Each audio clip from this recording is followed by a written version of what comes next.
Ẹ̀kọ́ eléwé, ẹ̀kọ́ eléwé. Bó bá mú ẹ̀kọ́ eléwé, ní tó wà nínú ẹ̀rẹ́ o. Oúnjẹ ìbílẹ̀ Yorùbá ni tó ṣe pé ọ̀pọ̀lọpọ̀ wọ́n fẹ́ràn láti máa jẹ nítorí pé kì í ṣe oúnjẹ tó le rárá. When you talk about something light, ẹ̀kọ́ eléwé ló ń sọ̀rọ̀ nípa ẹ̀. Ṣùgbọ́n ẹ̀kọ́ eléwé tí èmi wá mú wá lónìí, ǹjẹ́ o mọ ohun tá a fẹ́ fi ṣe? Ṣé o mọ ohun tá a fẹ́ fi kọ́ra wa? Gbogbo ẹ̀yin tí ẹ bá ní ìkórìíra tó ṣe pé kò sí ní tẹ́ ẹ lè ṣe, ṣíọ̀ láyé ó ṣe lórí ẹ̀.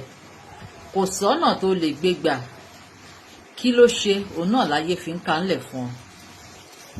Ó ṣe. Ó forí ṣe fọrùn ṣe fọ́kọ.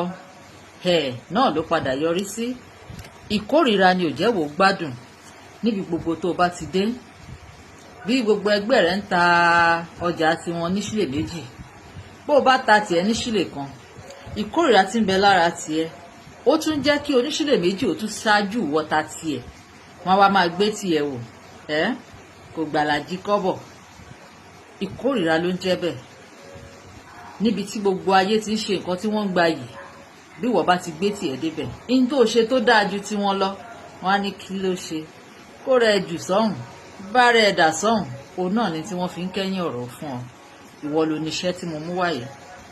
Iṣẹ́ tá a fi wọ ìkórìíra dànù ni. Kí ló lò? Ẹ̀kọ́ àtèédú. Èmi náà rèé jàre, Ọlábísí Lọláwà, ayaba ìyóhùn àwí. Lórí ìkànnì yìí, ìmọ̀ Yorùbá. Gẹ́gẹ́ bí ẹ ti mọ̀ pé ìmọ̀ Yorùbá ní táwa máa ń mú wá, òun náà ni àwọn spiritual solutions.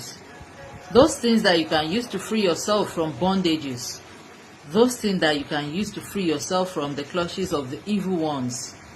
That is what Ìmọ̀ Yorùbá is all about. Yes. If this is your first time of seeing me, that is what Ìmọ̀ Yorùbá is all about. We do consultation, we sell spiritual things, and we do on your behalf. If you know you cannot do it yourself, you can always contact us on this same number, 09024440432. Ẹ má gbàgbé, Elédùà yóò mọ̀ tì wá lẹ́yìn. Mo ní nǹkan ìkórìíra, òun náà ni mo mú wá fún ẹ. Just bait the hatred away. Gbogbo ìkórìíra tí ń bẹ lára ẹ̀ wẹ̀ dànù. Bó ló ti ṣe? In tí o nílò ń bẹ̀ náà rèé, ẹ̀kọ́ eléwé tí mo fi hàn wá. Ẹ rí i pé nínú nǹkan anything tó bá ti ní ṣe pẹ̀lú nǹkan ìṣẹ̀ṣe tiwa, tó ní ṣe pẹ̀lú nǹkan ìbílẹ̀ tiwa àti àjò, a máa ń sábà tẹnumọ́ wípé ẹ̀kọ́ eléwé ni o, ó nídìí. Ṣùgbọ́n mi ò ní lọ síbẹ̀ lónìí. Ẹ jẹ́ kí n lọ sí ibi tí a fẹ́ dojúkọ gangan lórí ẹ̀kọ́ eléwé. Sórí gbogbo ẹni tó bá ní ìkórìíra pátá, torí pé gbogbo ọ̀nà ló ti gbà síbẹ̀ ìkórìíra yìí kò lọ. Ó mọ nǹkan tó nílò. O nílò ẹ̀kọ́ 3 péré ló nílò. O sì nílò èédú, charcoal. That is all you need for this work. Just grind this charcoal. Lọ̀ kó kúnná dáadáa. Bó o bá ti lọ̀ tó kúnná, fi sínú, mú ẹ̀kọ́ yìí fọ́. In tó lọ̀ tó kúnná, èédú tó ti lọ̀ tó kúnná yẹn, èédú tó lọ̀ tó kúnná yìí, pò pọ̀ mọ́ ẹ̀kọ́ eléwé. Pò pọ̀ mọ́ ẹ̀kọ́ eléwé. Wá mú. Tó bá ti pò pọ̀, tó wà mú èédú, wà lọ̀ kúnná dáadáa. Wá mú ẹ̀kọ́ eléwé ni o, kìí ṣe tinú nylon tí ẹ̀yin ará lókè pè ní ọ̀rá. Kìí ṣe ẹ̀kọ́ inú ọ̀rá o. Ẹ̀kọ́ inú ewé òun lélẹ́yìí tó lò. Bó bá ti mú ẹ̀kọ́ rẹ, ó fọ̀pọ̀ dáadáa. Ó mú èédú tó ti lọ̀ tó kúnná, ó wá dàámọ̀, ó pò. Ẹ má gbàgbé, Ṣemíkókú is one of our products tó jẹ́ pé ó ta, ó dẹ̀ ń fọhùn ní gbogbo ìgbà tí àwọn èèyàn bá lò ó. Bákan náà, money oil Ìmọ̀ Yorùbá ìsọ lówó tí ò ga ni lára rárá. Ọlọ́run á ràn wá lọ́wọ́. Lórí tí mò ń sọ lọ, sórí ewé àbí èédú tó bá ti lọ̀ mọ́ ẹ̀kọ́ eléwé tó wá pò pọ̀ dáadáa, ó wá wọnú ilé ìwẹ̀. Ó dáa bó bá lè wọ iṣẹ́ ní odò tó ń ṣàn. Tó bá wá jẹ́ pé ìwọ tí ò rí odò tó ń ṣàn tàbí ò fẹ́ràn odò láti máa lọ sódò, o lè wẹ̀ ní ìta gbangba, o lè wẹ̀ ní ìta gbangba, tàbí bó bá bí gbogbo àbáwá di kọ̀rọ̀ǹgídá tó rí wẹ̀ nínú ilé ìwẹ̀.